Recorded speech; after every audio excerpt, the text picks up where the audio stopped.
મિત્રો એસવાય બીએસસીની અંદર સેમિસ્ટર 3 જે છે જેમાં આપણે કોષ વિદ્યા જે છે એટલે કે સેલ બાયોલોજી તેનો અહીંયા અભ્યાસ કરી રહ્યા છીએ. કોષ જે છે તેની અંદર જે પોલાણો ઉત્પન્ન થાય છે તેના વિશે આપણે ચર્ચા કરી ચૂક્યા અને ત્યારબાદ કોષ રસસ્તર એટલે કે પ્લાઝમા મેમ્બ્રેન જે છે તેનો અહીંયા અભ્યાસ કરીએ છીએ. પ્લાઝમા મેમ્બ્રેન એટલે કે કોષ રસસ્તર છે તેનો પરિચય એટલે કે ઇન્ટ્રોડક્શન, તેની ઉત્પત્તિ એટલે કે ઓરિજિન, સ્થાન એટલે કે લોકેશન અને રાસાયણિક બંધારણ એટલે કે કેમિકલ કમ્પોઝિશન જે છે તેના વિશે આપણે ચર્ચા કરી હતી. રાસાયણિક બંધારણની અંદર પણ આપણે લિપિડની અંદર ફોસ્ફોલિપિડ અને ફોસ્ફોલિપિડના પણ 2 પ્રકાર આપણે જોઈ ચૂક્યા છીએ. એના 2 પ્રકારની અંદર પહેલો પ્રકાર હતો ન્યુટ્રલ ફોસ્ફોલિપિડ અને બીજો એનો પ્રકાર હતો એસિડ ફોસ્ફોલિપિડ. આ બંને પ્રકાર જાણ્યા બાદ આપણે તેની અંદર પ્રોટીન્સ અને પ્રોટીનની અંદર તેના 2 પ્રકારો પરિવર્તી પ્રોટીન કે અર્ધ અંતર્ગત પ્રોટીન જે છે તેનો અભ્યાસ કર્યો હતો અને જેનું પ્રમાણ ઓછું છે તેવા કાર્બોહાઈડ્રેટ્સ અને ઉત્સેચકો તેના વિશે આપણે જાણી ચૂક્યા છીએ. આજે રસસ્તર જે છે તેના વિવિધ મોડેલો તેનો અહીંયા અભ્યાસ કરીશું. રસસ્તરના વિવિધ મોડેલોની અંદર અલગ અલગ પ્રકારના મોડેલો આપણે ભણવાના છે, જેની અંદર સૌપ્રથમ પહેલું મોડેલ છે સેન્ડવિચ મોડેલ. સેન્ડવિચ મોડેલ અને એ જ રીતે અલગ અલગ વૈજ્ઞાનિકોએ પોતાના અલગ અલગ મોડેલો રજૂ કરેલા છે, જેની અંદર ડેનિયલી અને ડાવાસનના ફેરફારવાળા મોડેલો પણ રજૂ થયા છે અને એ 2 મોડેલો બાદ રોબર્ટસન નામના વૈજ્ઞાનિક પણ મોડેલ રજૂ કર્યા છે, જેને કારણે તેને રોબર્ટસન મોડેલ તરીકે ઓળખાવેલું છે. અને ત્રીજું જે મોડેલ ભણવાનું છે આપણે એ છે ફ્લુઇડ મોઝેઇક મોડેલ. એટલે કે અહીંયા આગળ આપણે આ 4 પ્રકારના જે મોડેલો છે તેના વિશેનો અભ્યાસ કરીશું. રસસ્તરના વિવિધ મોડેલો જે છે જેની અંદર દરેક વૈજ્ઞાનિકે પોતાના મંતવ્ય અનુસાર અલગ અલગ મોડેલો રજૂ કર્યા છે, જેની અંદર રસસ્તરનું સૌપ્રથમ મોડેલ રજૂ કરનાર વૈજ્ઞાનિક જે છે એ છે સોવરસ્ટેઇન મોડેલ અને સોવરસ્ટેઇન મોડેલ સૌપ્રથમ રજૂ થયેલું છે અને એ ઈસવીસન 1899ની અંદર સોવરસ્ટેઇન મોડેલ રજૂ કરવામાં આવ્યું છે. ત્યારબાદ ઈસવીસન 1926ની અંદર ગાર્ડર અને ગ્રેન્ડેલ દ્વિઅણુ લિપિડ લીફલેટ મોડેલ રજૂ કર્યું. એટલે કે ગાર્ડર અને ગ્રેન્ડેલ નામનું જે વૈજ્ઞાનિક છે જેણે દ્વિઅણુ લિપિડ લીફલેટ મોડેલ રજૂ કર્યું છે. એ જ રીતે ત્રીજું મોડેલ જે રજૂ થયું છે એ ઈસવીસન 1935ની અંદર ડેનિયલી અને ડાવાસન નામનો જે વૈજ્ઞાનિક છે જેને લેમિલર નામનું મોડેલ રજૂ કર્યું. તે જ રીતે ચોથું મોડેલ રજૂ થયું ઈસવીસન 1953ની અંદર.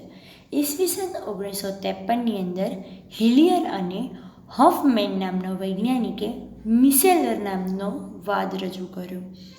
અહીંયા આગળ આપણે જોયું અલગ અલગ પ્રકારના 4 મોડેલ રજૂ કરવામાં આવ્યા છે, જેની અંદર 1899માં સોવરસ્ટેઇનર મોડેલ રજૂ થયું.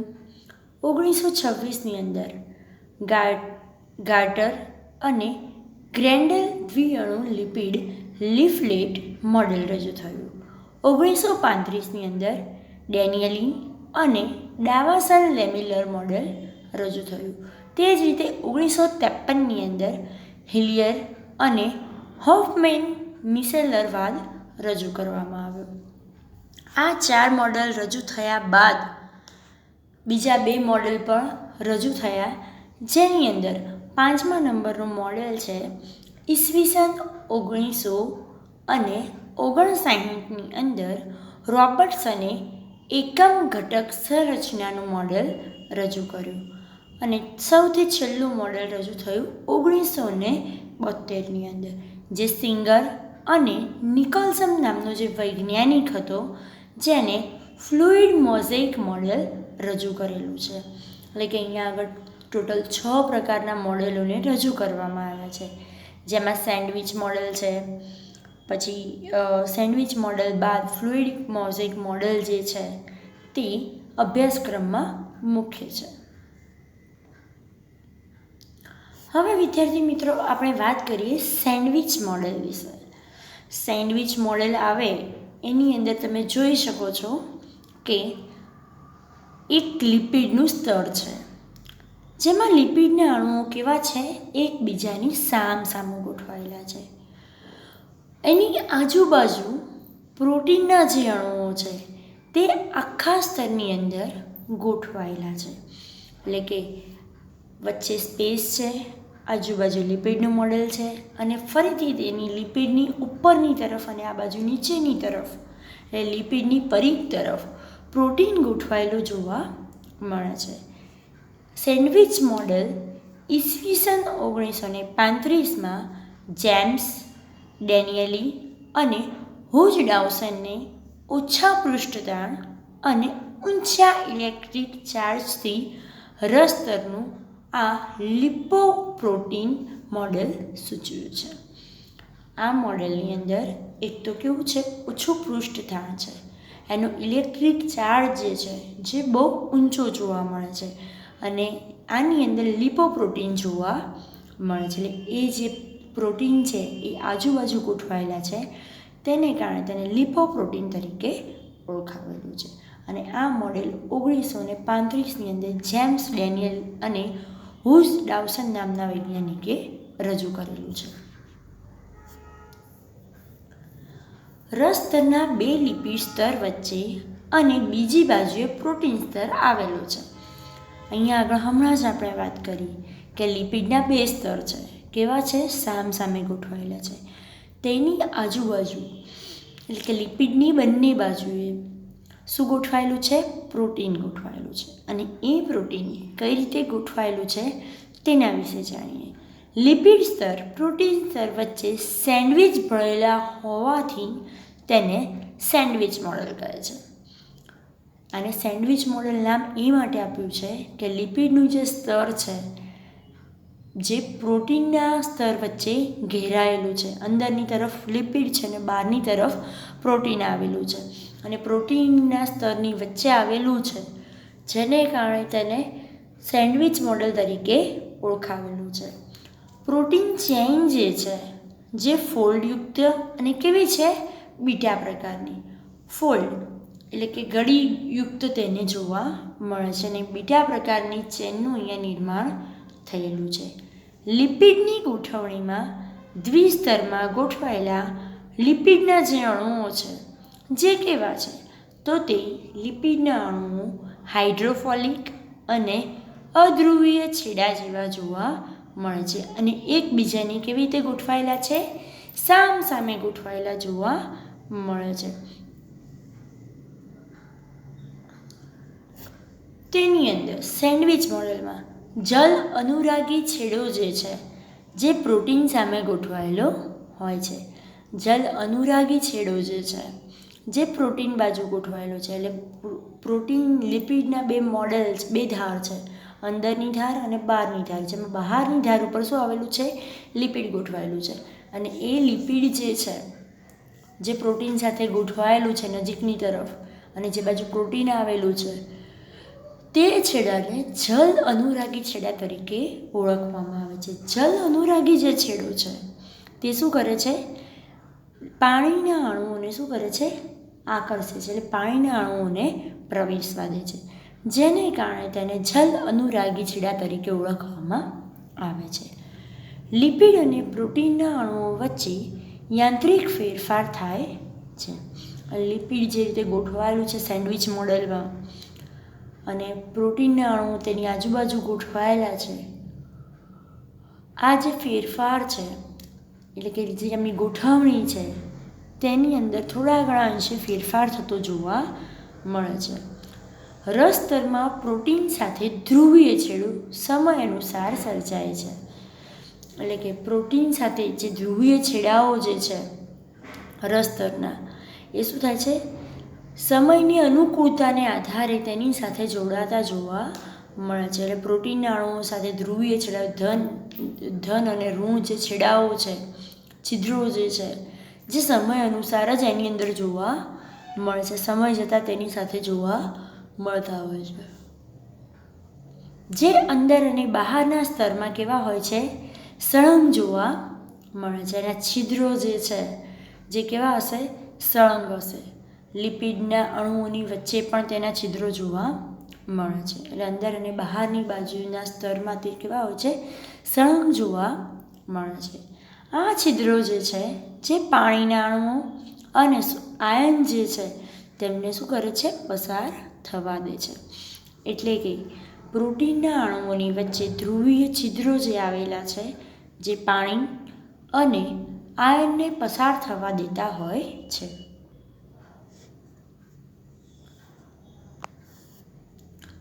જો આ સ્તર ઉપર કેટલાક દ્રાવકોને પસાર કરવામાં આવે તો લિપિડ દ્રાવ્ય થાય છે અને આ મોડેલમાં શું થાય છે, ફેરફારો થાય છે. હવે દ્રાવ્ય અને દ્રાવકો, કદાચ તમને ખબર જ હશે કે દ્રાવ્ય કોને કહેવાય ને દ્રાવકો કોને કહેવાય. દ્રાવ્ય જે છે જે પોતે શું કરે છે, ઓગળી જાય છે, જેને આપણે દ્રાવ્ય તરીકે ઓળખીએ છીએ. જ્યારે જે દ્રાવક છે એટલે કે પાણી છે પોતે દ્રાવક છે જે શું કરે છે, અન્ય દ્રાવ્ય પદાર્થોને પોતાની અંદર ઓગાળવાનું કામ કરતા હોય છે. એટલે એ દ્રાવકના અણુઓ છે. એટલે કે આ જે મોડેલ છે રસસ્તરનું, જેની અંદર પાણી સિવાયના ઘણા બધા દ્રાવકો હોઈ શકે જે બીજાને ડિઝોલ્વ કરતા હોય, પણ પાણી જે છે જે ઉત્તમ દ્રાવક છે. તો એ જે દ્રાવક છે જેને આ જે લિપિડનું સ્તર છે તેની ઉપર પસાર કરવામાં આવે તો આ લિપિડના જે અણુઓ છે એ દ્રાવ્ય થઈ જતા જોવા મળતા હોય છે. અને લિપિડના અણુઓ જો દ્રાવ્ય થઈ જાય છે તો તેનું જે મોડેલ છે તેની અંદર આપણને ફેરફાર થતો જોવા મળે છે. હવે જોઈએ ડેનિયલી અને ડાવાન્સનના ફેરફારવાળા મોડેલો. હમણાં આપણે વાત કરી કે દ્રાવકના અણુઓને જો તેમાંથી પસાર કરવામાં આવે છે તો તેની અંદર લિપિડનું જે સ્તર છે જેની અંદર ફેરફાર થતા હોય છે અને ફેરફાર થાય છે કે જેને કારણે આપણને અલગ અલગ મોડેલો જોવા મળે છે. એટલે ડેનિયલી અને ડાવાન્સન નામનો જે વૈજ્ઞાનિક છે તેને ફેરફારવાળો અલગ અલગ મોડેલો અહીંયા રજૂ કર્યા છે. ડેનિયલી અને ડાવાન્સન નામના જે મોડેલો છે તેની અંદર એણે પહેલું મોડેલ જે રજૂ કર્યું જેની અંદર દ્વિસ્તરીય લિપિડ, એટલે કે આકૃતિની અંદર જોઈ શકાય છે સૌ પ્રથમ લિપિડનું એક સ્તર છે અને નીચેની તરફ બીજું સ્તર છે અને લિપિડના અણુઓ આપણને આકૃતિની અંદર ઊભા જોઈ શકાય છે. લિપિડના અણુઓ બે છેડા ધરાવે છે જેની અંદર બહારની એટલે કે કિનારી તરફ જલ અનુરાગી છેડા જોવા મળે છે, જેની અંદર નીચેની તરફ જલ પ્રતિરાગી છેડો જોવા મળે છે. જલ અનુરાગી જે છેડો છે જે પાણીના અણુઓને આકર્ષે છે, જ્યારે જલ પ્રતિરાગી છેડો છે પાણીના અણુઓને આકર્ષતો નથી. એટલે કે અહીંયા આગળ દ્વિસ્તરીય લિપિડની બંને બાજુએ પ્રોટીનની જે બીટા ચેઇન જે છે, અહીંયા આગળ લિપિડના અણુઓ તો છે જ, પણ લિપિડના દ્વિસ્તરીય જે સ્તર છે જેની આજુબાજુ શું ગોઠવાયેલું જોવા મળે છે, પ્રોટીન. અને પ્રોટીન જે છે એની આખી ચેઇન છે અને એ ચેઇન કેવી છે, બીટા પ્રકારની ચેઇન જોવા મળે છે. અને પ્રોટીનના અણુઓની બાજુ જલ અનુરાગી છેડો લિપિડનો ગોઠવાયેલો છે. એટલે કે અહીંયા આગળ ડેનિયલ અને ડેવિસન નામનો જે વૈજ્ઞાનિક છે તેને આ સૌપ્રથમ મોડેલ રજૂ કર્યું. હવે ત્યારબાદ બીજું મોડેલ એનું જોઈએ, જેની અંદર બીજો પ્રકાર જે છે, એટલે કે બીજું મોડેલ જે છે ફેરફારવાળું, જેની અંદર લિપિડ જે છે વચ્ચેની તરફ બે સ્તરો જે દેખાય છે, જે શેના છે? લિપિડના છે. એટલે એ સ્તર બંને લિપિડના છે. એની અંદર જલ અનુરાગી અને જલ પ્રતિરાગી છેડો જોવા મળે છે. બહારની બંને બાજુ પર જે રાઉન્ડ સ્પ્રિંગ જેવી જે રચના જોવા મળે છે, જે શેની છે? પ્રોટીનની છે. અને અહીંયા કેવા પ્રકારનું પ્રોટીન જોવા મળે છે? કે ફોલ્ડયુક્ત બીટા ચેઇન પ્રકારનું પ્રોટીન જોવા મળે છે. એટલે કે ગળીયુક્ત પ્રોટીન અહીંયા જોવા મળે છે અને લિપિડની બંને તરફથી ગોઠવાયેલું છે. તે જ રીતે ત્રીજું મોડેલ જે એનું છે, જેની અંદર લિપિડ છે જે વચ્ચેની તરફ બે સ્તરોમાં અને બંને બાજુ જે પ્રોટીન જોવા મળે છે એ લંબ ગોળાકાર છે. એટલે કે પ્રોટીન જે છે તમે આકૃતિની અંદર જોઈ શકો છો કે બંને બાજુ નીચેની તરફ 3, ઉપરની તરફ 3 લંબ ગોળાકાર પ્રોટીન જોવા મળે છે. અને જે લિપિડ જે છે જે વચ્ચેની તરફ ગોઠવાયેલું છે, એટલે કે ઉપરની તરફ અને નીચેની તરફ બંને સ્તરોમાં ગોઠવાયેલું જોવા મળે છે. અને લિપિડના બંને છેડા તેમાં જોવા મળે છે. એક તો જલ અનુરાગી છેડો અને બીજું છે જલ પ્રતિરાગી છેડો. એ જ રીતે તેનું ચોથું મોડેલ છે, બંને બાજુ હેલિકલ પ્રોટીન જોવા મળે છે. એટલે આ જે લિપિડના જે સ્તરો છે, ઊભા સ્તંભ જેવા જે દેખાય છે, જે લિપિડના સ્તરો છે. સ્પ્રિંગ જેવી જે રચના જોવા મળે છે, જે પ્રોટીનના અણુઓની છે. અને એ જે સ્પ્રિંગ જેવી રચના છે એ શું છે? હેલિકલ પ્રોટીન્સ છે. અને એ હેલિકલ્સ પ્રોટીન જે છે, જે બંને બાજુ ગોઠવાયેલું તો છે જ, અને એની અંદર વચ્ચે જે છિદ્ર આવેલું છે, એ છિદ્રની અંદર હેલિકલ પ્રોટીન શું થાય છે? પ્રસરી ગયેલું જોવા મળે છે. એટલે બંને બાજુ હેલિકલ પ્રોટીન અને છિદ્રમાં પ્રસરેલું હેલિકલ પ્રોટીન અહીંયા જોઈ શકાય છે. લિપિડના અણુઓ તો છે જ, પરંતુ આજુબાજુ અને લિપિડના સ્તરોની વચ્ચે હેલિકલ્સ પ્રોટીન પ્રસરેલું જોવા મળે છે. આકૃતિની અંદર જોઈ શકાય છે કે આજુબાજુ ઝિગઝેગ જે મેથડ છે તે રીતે પ્રોટીન ગોઠવાયેલું જોવા મળે છે. અને લિપિડના જે સ્તરો છે, સ્તંભ જેવી જે રચના છે, જે લિપિડના સ્તરની છે, તેની વચ્ચે સ્પ્રિંગ આકાર જેવું પ્રોટીન જોવા મળે છે. તે જ રીતે તેનું પાંચમું ફેરફારવાળું જે મોડેલ છે, એની અંદર બંને બાજુ પ્રોટીન તો ગોઠવાયેલું છે, પણ ઉપરની તરફ બીટા ચેઇન પ્રકારનું પ્રોટીન જોવા મળે છે, જ્યારે તેની નીચેની તરફ ગોળાકાર પ્રોટીન ગોઠવાયેલું છે.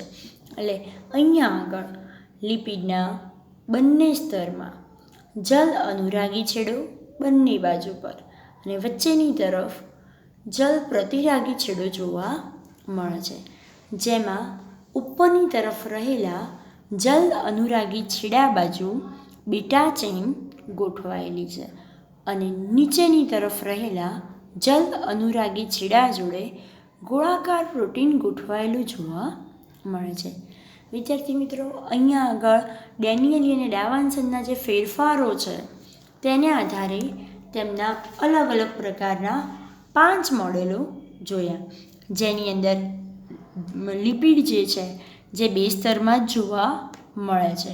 અને એ 2 સ્તર જોયા બાદ એની અંદર જે પ્રોટીન છે જે અલગ અલગ પ્રકારે ગોઠવાયેલું જોવા મળે છે, જેની અંદર બીટા ચેઇન પ્રકારનું, હેલિકલ પ્રોટીન, ગોળાકાર પ્રોટીન અને છેલ્લું જે પ્રકાર આપણે હાલ જોયું, જેની અંદર બીટા ચેઇન અને ગોળાકાર એમ બંને પ્રકારના પ્રોટીન જોવા મળે છે. ત્યારબાદ એકમ પટેલ સંકલ્પના આપી, એટલે કે યુનિટ મેમ્બ્રેન હાઇપોથેસિસ, જેની અંદર અહીંયા આકૃતિમાં જોઈ શકાય છે કે વચ્ચેની તરફ લિપિડ જોવા મળે છે જે 35 એંગસ્ટ્રોમ જેટલી જાડાઈ ધરાવે છે અને આજુબાજુ પ્રોટીન ગોઠવાયેલું હોય છે અને એ જે પ્રોટીન છે જે કેટલું છે 20 એંગસ્ટ્રોમ જેટલો ઘેરાવો ધરાવે છે અને પ્રોટીનના અણુઓની બાજુ જલ્દ અનુરાગી છેડા ગોઠવાયેલા છે, જ્યારે વચ્ચેની તરફ લિપિડમાં જલ પ્રતિરાગી છેડો ગોઠવાયેલો જોવા મળે છે. આ એકમ પટેલ જે સંકલ્પના છે, જે રોબર્ટસન નામનો વૈજ્ઞાનિક છે, એટલે ડેવિડ રોબર્ટસન જે છે તેણે આ મોડેલ રજૂ કરેલું છે. ઈસવીસન 1959માં ઇલેક્ટ્રોન માઇક્રોસ્કોપની મદદથી રક્તકણના રક્ત સ્તરનો અભ્યાસ કર્યો અને તેને એકમ કલાનો મત રજૂ કર્યો. એટલે કે તેને એકમ પટેલ સંકલ્પના અહીંયા આપેલી છે અને એણે જણાવ્યું છે કે ભાઈ અહીંયા આગળ રસ સ્તર જે છે જે એકમ પટેલ જોવા મળે છે, એટલે કે એકમ કલાનો તેણે મત રજૂ કર્યો છે. અન્ય સાથીઓ સાથે અંતરસજાળ, ગોલ્ગીકાય, લાઇસોઝોમ, કણાભસૂત્ર, નીલકણ, કોષ કેન્દ્ર ત્વચા જેવી અંગિકાઓના રસસ્તરની સંરચના પણ કેવી હોય છે? ત્રિસ્તરીય જોવા મળે. એટલે કે આ જે કોષો જે છે જેની અંદર અંતરસજાળ હોય, ગોલ્ગીકાય હોય, લાઇસોઝોમ, કણાભસૂત્ર, નીલકણ તેમજ કોષ કેન્દ્રની જે ત્વચા છે એ બધી અંગિકાઓની અંદર રસસ્તરની જે સંરચના છે જે કેવી જોવા મળેલી છે? દ્વિસ્તરીય જોવા મળે છે અને આ સિદ્ધાંતને વધુ સમર્થન મળેલું છે. એટલે કે અહીંયા આગળ એકમ પટેલ સંકલ્પના જે છે જેને સૌથી વધારે સિદ્ધાંતની અંદર સૌથી વધારે સમર્થન આપવામાં આવેલું છે. અહીંયા આગળ આપણે ડેવિન્સન અને ડાવન્સનના ફેરફારો જોયા, રોબર્ટસન મોડેલ જોયું, એના સિવાય સેન્ડવિચ મોડેલ અહીંયા આગળ આપણે જોયું. હવે આપણે આપણા નેક્સ્ટ લેક્ચરની અંદર ફ્લુઇડ મોઝેક મોડેલ જે છે તેના વિશે આપણે ચર્ચા કરીશું. અને ફ્લુઇડ મોઝેક મોડેલ જે છે જે 1972માં સિંગર અને નિકોલસન નામના વૈજ્ઞાનિકે રજૂ કરેલું છે અને તેની અંદર પરિવર્તી પ્રોટીન, અંતર્ગત કે અર્ધ અંતર્ગત પ્રોટીન જે છે તેના વિશે પણ આપણે ચર્ચા કરીશું, જે આકૃતિ સાથે આપણે ચર્ચા કરીશું. અને ત્યારબાદ આપણે આ યુનિટની અંદર રસસ્તરના કાર્યો અને તેની પ્રવેશશીલતાના આધારે તેના પ્રકારોનું પણ ચર્ચા કરવાની છે. Thank you.